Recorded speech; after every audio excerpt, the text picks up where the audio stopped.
Hey guys, this is Mektogic, and welcome back to another episode of the Translucent Plastics Archive. Today, in this video, I'm going to be showcasing my Lime iMac G3 tray loader. And this video is dedicated to the Macintosh buyer. I recommend you go and check out his YouTube channel to see some glorious videos of iMac G3s. He's got a fantastic collection. Though he does say that he doesn't really like tray loaders, and I do somewhat agree with that, though I can't really bring myself to throw out this luscious, pristine condition Lime iMac tray load. I actually got this from a deceased estate, funnily enough. Make of what you will of that, but it did allow me to get this in pristine condition. Obviously, the original owner really took care of this and never really did anything to it. The only thing I think that happened was the keyboard was replaced, but the keyboard itself is also Lime. So we basically got an original set here. Now, I stupidly kind of damaged it myself. I was actually upgrading the RAM, and if you've ever worked on a tray loader, you know how stupid they are. When I was putting back the CD drive, I actually stupidly, I kind of bumped it, right? And then that little bezel falls off. This is a common problem. And when I stuck back on the bezel, but the problem is now the button doesn't actually open the drive anymore.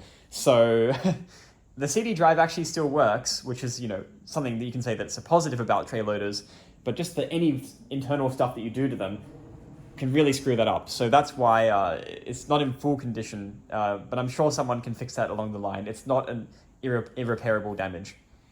But there's a few things to talk about design-wise. Of course, I'm not really a hardware tech channel. I'm more about talking about the design. So firstly, with the tray loaders, obviously they were the first revision of iMac. There was, of course, the Bondi Blue revision A and B, which had a infrared sensor there, and a few other things like the mezzanine slot. But in terms of design, this is really essentially the same. This is the Fruit Colors model. This is a 266 megahertz. So I actually looked at the manufacture date, and I believe this is from 1998, meaning, well, of course, this was actually announced to the public in January 6th, 1999, meaning that this is a pre-production unit. So basically as old as you can get with the fruit flavors of iMac. I think that's really cool. A few other things about it. Obviously, it shipped with the matching translucent Lime keyboard and mouse and puck mouse. The original puck mouse was the one which didn't have a notch, of course. The later revisions, which came with the slot loaders, had the notch, the indent on the button. Not just a minor detail there. The original keyboard would have had a blue, translucent holographic there. This one's graphite, which does show you that this is not original, but it's such a minor detail, I don't think most people would actually know that. Now, for the actual design, in 1998, Apple didn't yet have a way to produce the slot load design, which had the clear plastics, which you can see at the back there. They did use the translucent plastics, but they had to have this metal shielding behind, which is like, whatever you call it, AFI shielding, protection for the motherboard and all the logic units. This had to be there, which meant that you couldn't actually see into the whole unit. You couldn't see the whole computer. You can only see into it. Now, it was cool. It was obviously extremely radical for that time when there was only beige boxes for computers. Caused a design revolution, caused to create all of these translucent accessories in matching colors, such as some of the ones you can see at the back here, and one that I've got here, which I have not revealed yet, a little portable black and white CRT TV. Now, this TV is pretty cool. It looks just like the iMac. The design-wise, it's not quite as refined. There's a lot of kind of junk here, red cable. This is basically just a reskin of the regular black and white CRTs they were making. These could be bought dirt cheap. I think back in the day, like US dollars, $20 or something, maybe $30 Australian. It was really cheap. This is basically like in the very late era of analog TVs. This would be taken by people with batteries and be used like in portable camping and stuff. Got the antenna there. Only point is that this and this have a design language, and this is basically stealing off this one, especially with the coloration. Not quite Lime, but close enough, right? So back to the iMac, which is really the star of the show. Let's get this thing booted up, because there is really no experience. Then there's nothing to quite compare to the sound of booting up a tray loader iMac. I'm sorry about the slot loaders, but they're not quite as cool in terms of the boot up, especially when you get that fan running and you got that clunky old hard drive starting to chime and make noises.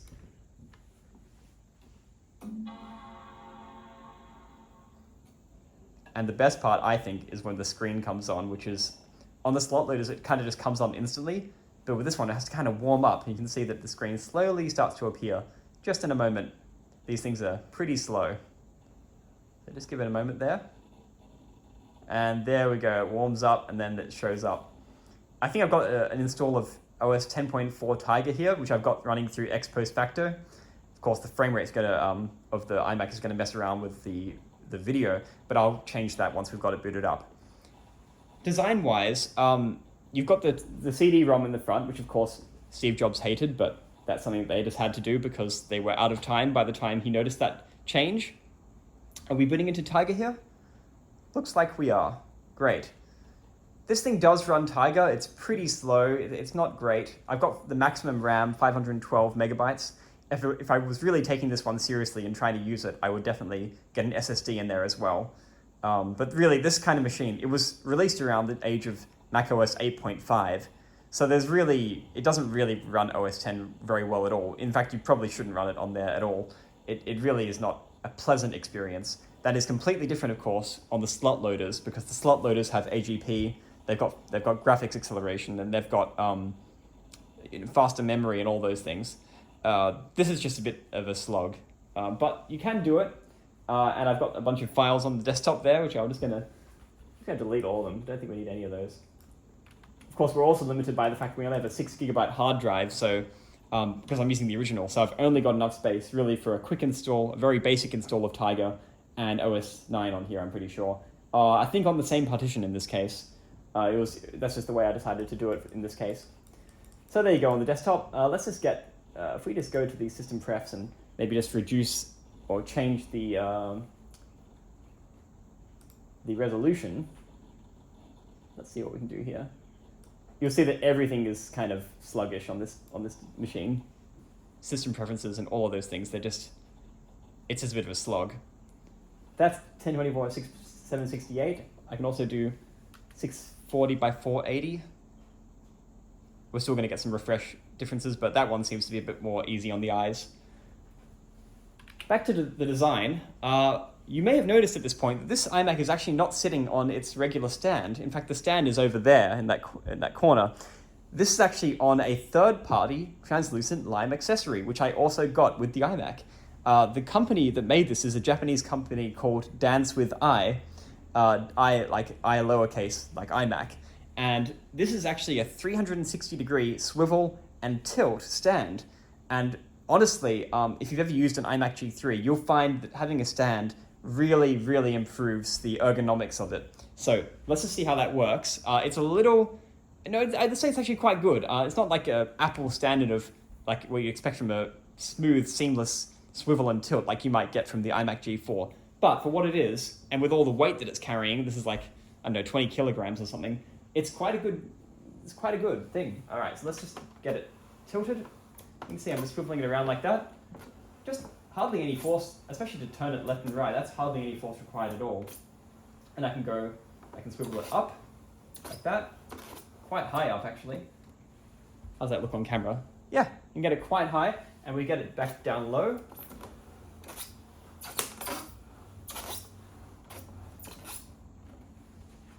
So down to that size as well. Really nice little stand. It's going to be hard for you to, if you want to look for something like that, it's pretty hard to find. That's why I'm actually keeping this Lime iMac, because I'm not a huge fan of tray loaders, and I don't actually use this for anything except for display, just because of how slow it is. But having that stand with it just really completes the whole look, especially because it's color matched. I mean, that's just awesome. When I actually got this stand, though, it hadn't even been opened yet.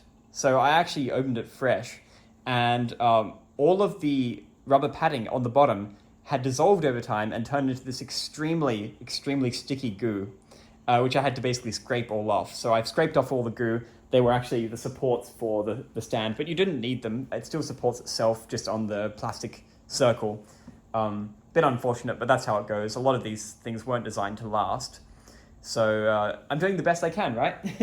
Now, any other design features to talk about? Well, in terms of the packaging and the design of all the parts, I don't really think Apple's done it as well as they ever did on these machines ever again.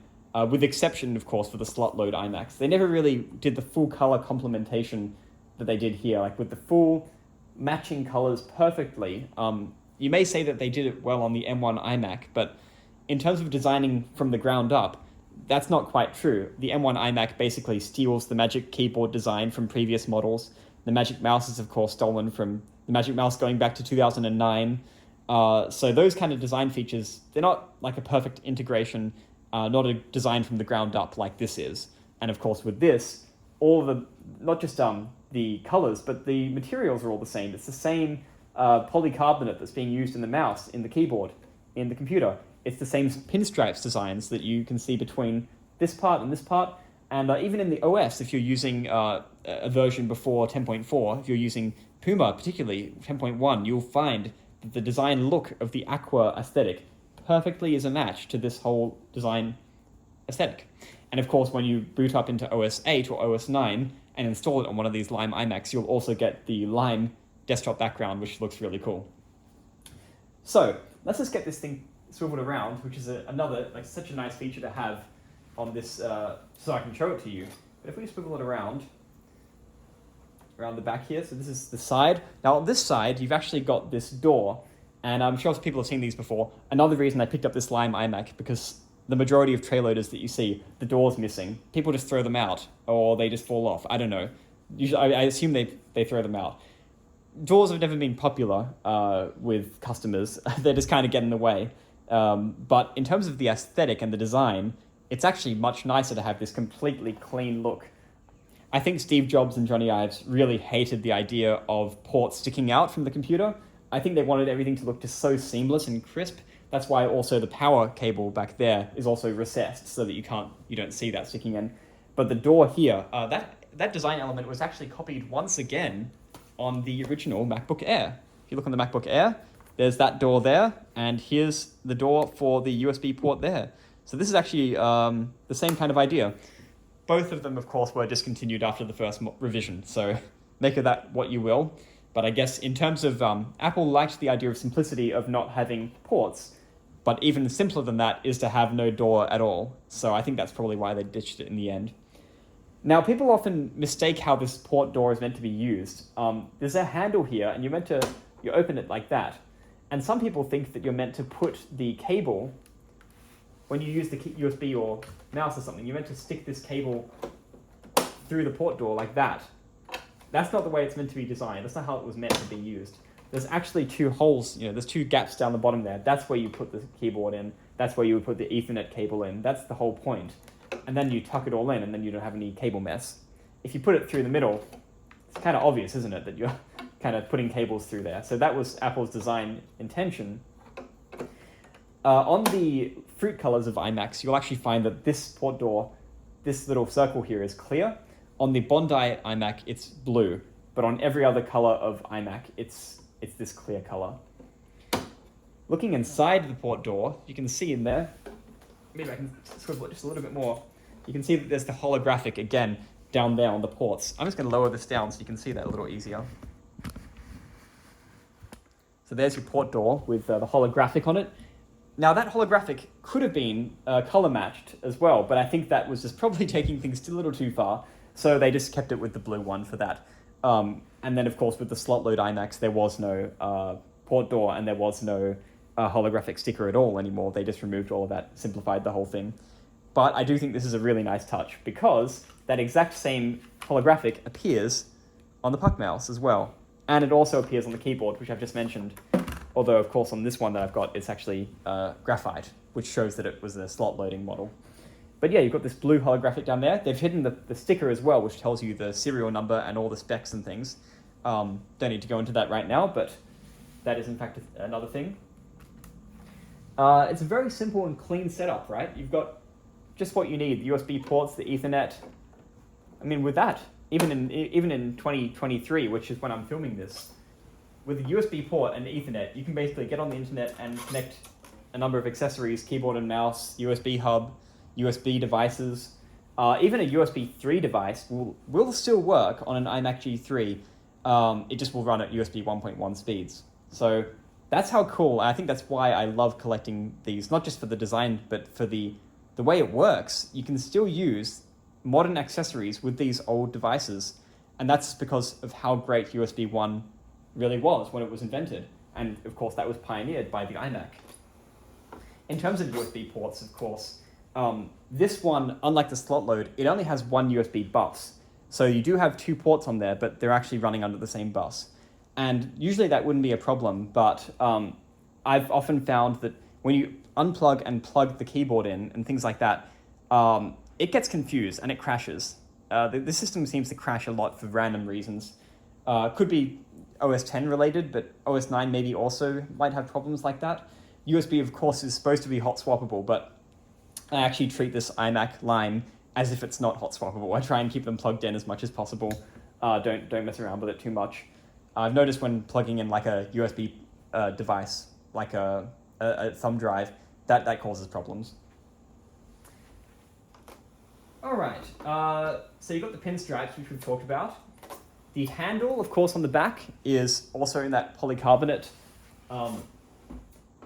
Looking at the back now, it is an inch, I think it's about an inch or so longer than the slot load iMacs. You can see the translucent colors really do pop on the Lime iMac.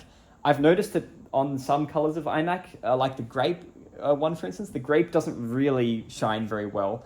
It's kind of dull. People have often described the tray colors like as kind of matte, and I know what they mean. There's less luster and gloss to them than the slot loads. You can see still there's some shine here, but that's mostly because this lime color is so bright. It just catches the light so well. But the grape model, I actually had a grape tray loader, but I just got rid of it because, well, firstly the CRT flyback had an issue, but then it's just kind of a dull color. It doesn't really shine very well. And I don't really care about these, if something's opaque, it's not really interesting because it's just the one color. I like these translucent colors, as you can probably tell because of my channel. Now going back to the front of the iMac again, you've got, of course, got the two headphone jacks at the front. The speakers are alright on this thing. They're actually still working, which is, of course, when you get a slot load, you have to replace those Harman Kardon rubber ones because they disintegrate. This one's still working perfectly. And the flyback, the CRT is still working well on this too. You can hear that those speakers are still doing a good job. They're a little, they're not great by, modern standards. One other thing that really impressed me is that we've still got the date and time is still accurate on this as well. And I don't know why. I've actually still got the correct date and time. Of course, that's probably from the PRAM battery. I don't keep this thing plugged in all the time. I don't think that PRAM battery is original. I don't think it could possibly be original, but it's amazing. I've never set the time on this thing, and it still is retaining the time. So that's just pretty awesome to me. The only other thing I was going to say is that, of course, you've got the iMac written on the front in Garamond, and the last iMac to have that was the iMac G4 15-inch. Once they introduced the 17-inch in 2003, I think it was, late 2002, they ditched the Garamond color font, I should say. But yeah, that's the iMac G3, a design revolution caused by this very thing. And over here, I've got the original handle, well, the stand, I should say, for this iMac. You have to remove it to actually put that third-party Dance with I stand on there. And one little other thing I got here, which I'll maybe do a quick video on later, but this is a pair of headphones that also seem to match the lime color, but probably incidental. So, I hope you enjoyed this video, and please subscribe and to watch some more.